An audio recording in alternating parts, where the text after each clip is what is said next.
When I was 5, I learned the lesson to become a saver. When I was 7, I learned the lesson to become a lender, with a lot of caveats. There are asterisks aplenty, and I don't have a whiteboard, so I'll try to explain them concisely. Anywho, when I was 7 years old, my dad came to me and said, "Chris, I'm going to need you to be a financier."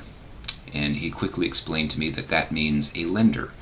Despite the fact that my dad made 6 figures and my mom was working too, and we weren't living some kind of crazy extravagant life, somehow they had spent everything they made. And they required a couple $100 to bridge the gap, which now for a little kid in the 80s, a couple $100 was a lot of money, but I didn't have any expenses to speak of, and I hadn't discovered video games in the sense that I later would. That's a whole different story for a different day. That was one of my early life addictions, but at that point I was just sitting on a decent pile of cash for somebody in that era of that age group. And so I was like, "Oh, sure thing, and here you go, Dad," because I didn't think about stuff like that. And he offered something called interest, which I had never heard of before.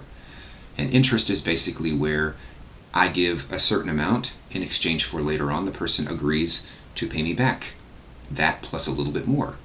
And I was like, well, that's pretty cool. I can get more than I put in. This sounds almost too good to be true. And later in life I would find that it could be good to be true, depending on who and what you lend to. But again, a different story. This is becoming one of those endless non sequitur things.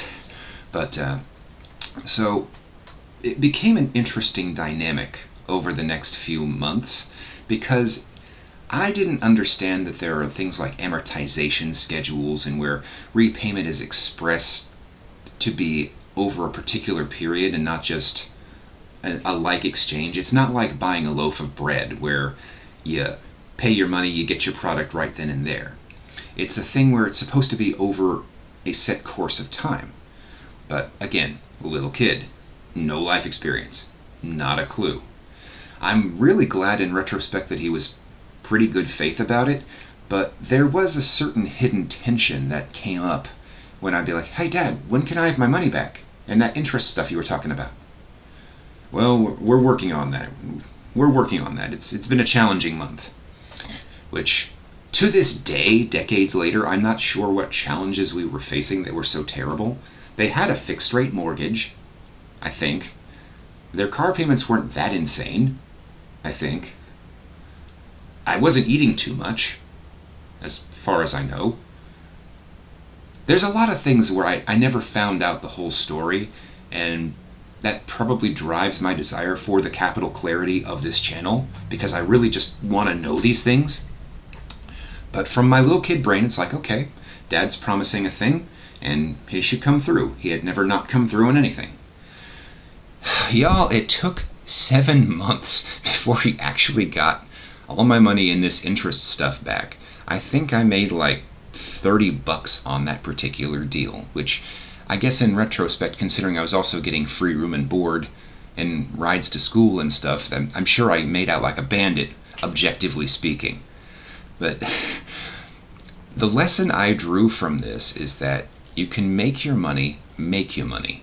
Because up to that point, all I'd ever done is cut grass and watered plants and stuff like that for people. Pulled weeds, little kid work. I hadn't even gotten into the full-on early stage lawn care business I did in high school.